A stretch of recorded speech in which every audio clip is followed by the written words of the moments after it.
We observe today not a victory of party, but a celebration of freedom, symbolizing an end as well as a beginning, signifying renewal as well as change.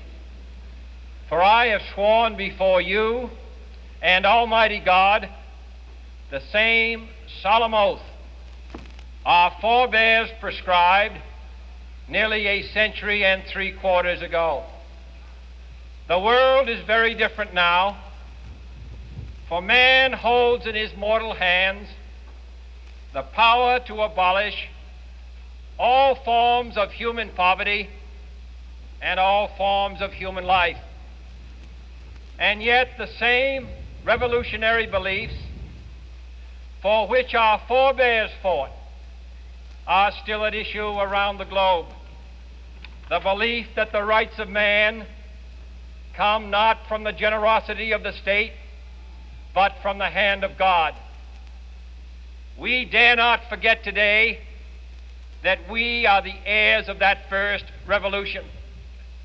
Let the word go forth from this time and place to friend and foe alike that the torch has been passed to a new generation of Americans born in this century, tempered by war, disciplined by a hard and bitter peace, proud of our ancient heritage, and unwilling to witness or permit the slow undoing of those human rights to which this nation has always been committed and to which we are committed today at home and around the world.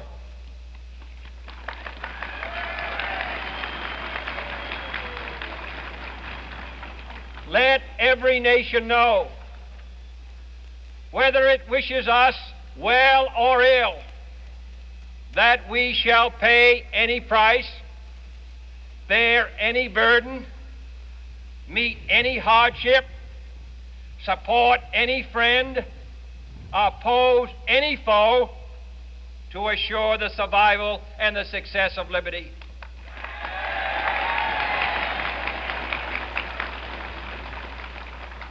This much we pledge and more.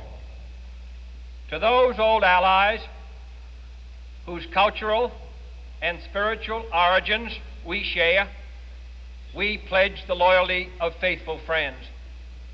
United, there is little we cannot do in a host of cooperative ventures.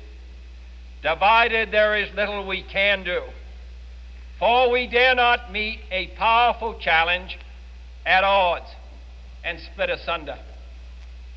To those new states whom we welcome to the ranks of the free, we pledge our word that one form of colonial control shall not have passed away, merely to be replaced by a far more iron tyranny. We shall not always expect to find them supporting our view, but we shall always hope to find them strongly supporting their own freedom, and to remember that in the past, those who foolishly sought power by riding the back of the tiger ended up inside.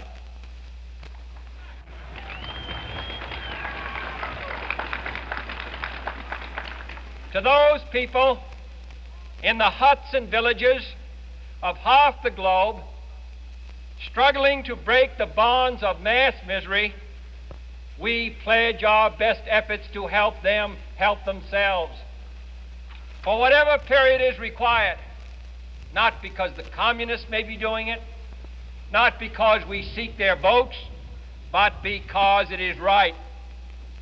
If a free society cannot help the many who are poor, it cannot save the few who are rich.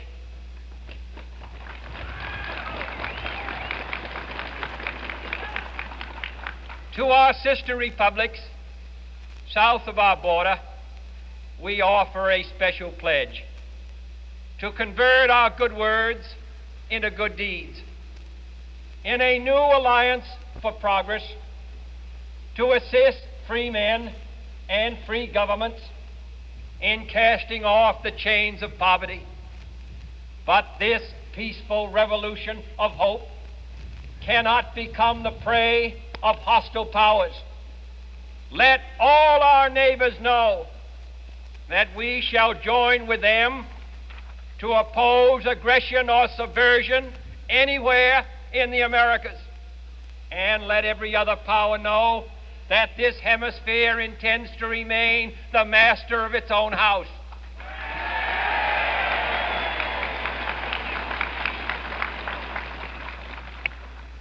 To that World Assembly of Sovereign States, the United Nations, our last best hope, in an age where the instruments of war have far outpaced the instruments of peace, we renew our pledge of support to prevent it from becoming merely a forum for invective, to strengthen its shield of the new and the weak, and to enlarge the area in which its writ may run.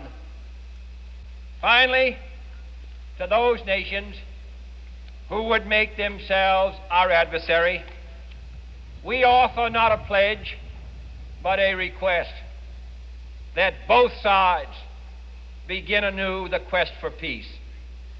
Before the dark powers of destruction, unleashed by science, engulf all humanity in planned or accidental self-destruction, we dare not tempt them with weakness, for only when our arms are sufficient beyond doubt can we be certain beyond doubt that they will never be employed.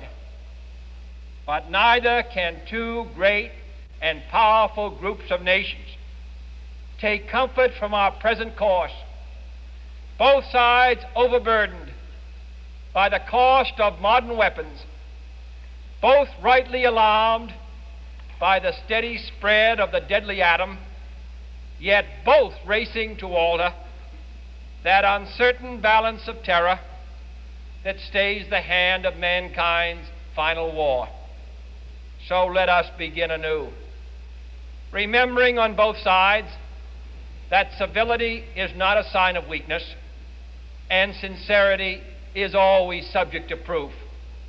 Let us never negotiate out of fear, but let us never fear to negotiate.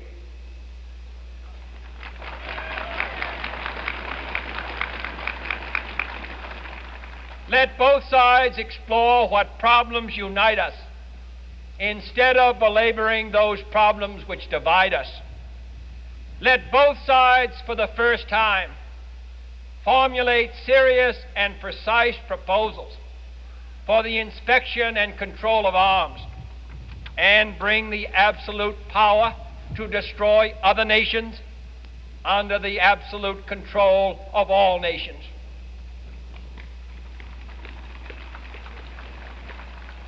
Let both sides seek to invoke the wonders of science instead of its terrors. Together, let us explore the stars, conquer the deserts, eradicate disease, tap the ocean depths, and encourage the arts and commerce. Let both sides unite to heed in all corners of the earth the command of Isaiah to undo the heavy burdens and let the oppressed go free. And if a beachhead of cooperation may push back the jungle of suspicion, let both sides join in creating a new endeavor, not a new balance of power, but a new world of law, where the strong are just and the weak secure and the peace preserved. All this will not be finished in the first 100 days, nor will it be finished in the first 1,000 days, nor in the life of this administration, nor even perhaps in our lifetime on this planet. But let us begin.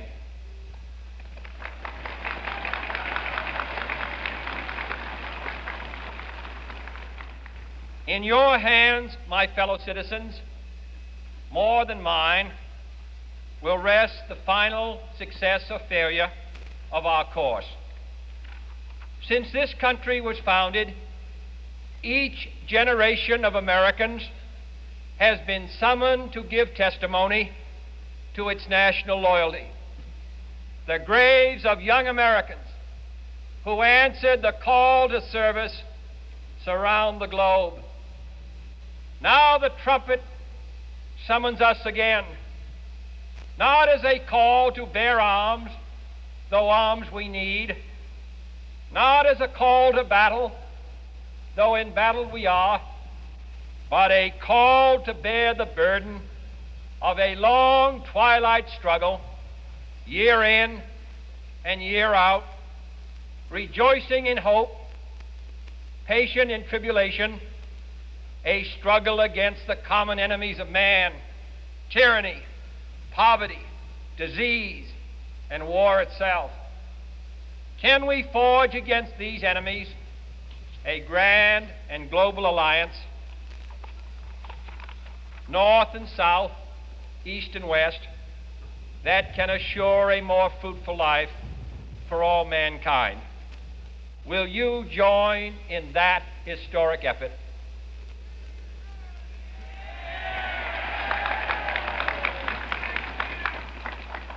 In the long history of the world, only a few generations have been granted the role of defending freedom in its hour of maximum danger. I do not shrink from this responsibility. I welcome it.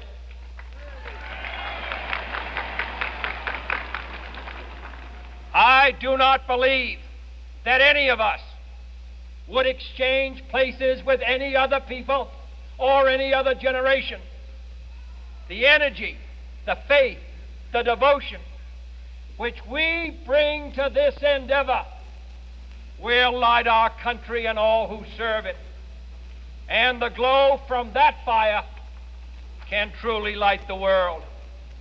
And so, my fellow Americans, ask not what your country can do for you, ask what you can do for your country.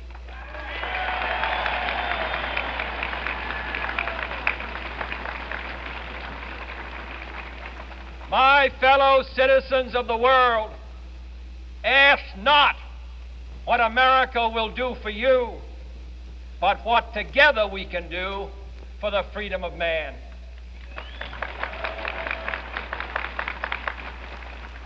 Finally, whether you are citizens of America or citizens of the world, ask of us here the same high standards of strength and sacrifice which we ask of you. With a good conscience, our only sure reward, with history the final judge of our deeds, let us go forth to lead the land we love, asking His blessing and His help, but knowing that here on earth God's work